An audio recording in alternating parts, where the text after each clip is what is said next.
Hey students, there's a really interesting article that was in the paper today.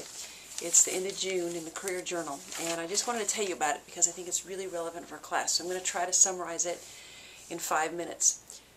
Basically, this is a study that came from Harvard University, and a woman named Niobe Way interviewed thousands of boys, junior high school boys, high school boys.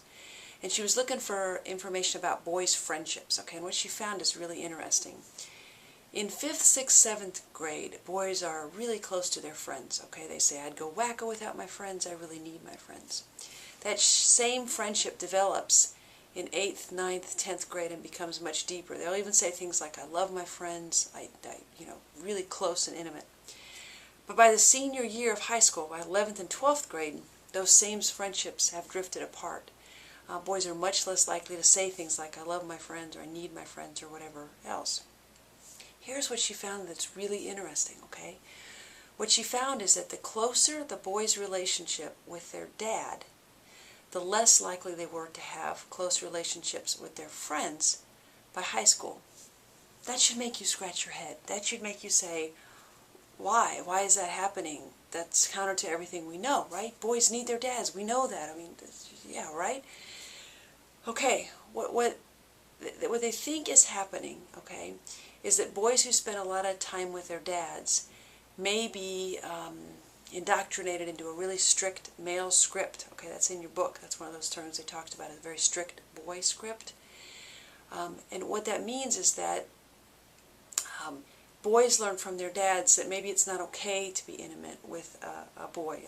I'm not talking sexually, that's a different issue. What I'm talking about is just emotionally intimate, vulnerable, And so if boys are learning that from their dads, a culture of hypermasculinity, a culture of we don't talk about serious things, we're not vulnerable, then the more time they spend with their dads, maybe the less time they can feel close to their friends. So the challenge is that how do we create an atmosphere where boys can have these kind of friendships, right? The boys interviewed included across races, black, white, Latino, Asian Americans, and let me see. What she talks about is that closeness between a boy and his dad shouldn't just include going to a sporting event, shouldn't just include things like that. It's fine to go to a sporting event, but she also encourages dad to talk with their sons about friendships, to say things like, hey, I'm friends with Mark, and Mark and I both like the Yankees, and Mark and I both like the golf, and Mark and I have been on the same baseball team since we were kids. I met Mark in 3rd grade and we played baseball together. So have conversations between a father and a son about why you like your friends, why the dad likes their friends, And what the author is saying is that those kind of conversations go a long way towards having boys that feel like they need to be less hyper-masculine, that feel like they have to have this narrow script. And that basically what the author said is what's happening is our boys are so afraid to be emotionally vulnerable that they cut off huge parts of themselves and live in a pretty narrow world as far as connection with their emotions.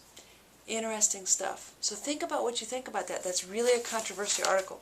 If you're interested in looking it up more, the author's name is Niobe Way, Niobi Way, W-A-Y. Ponder it. Have a good day.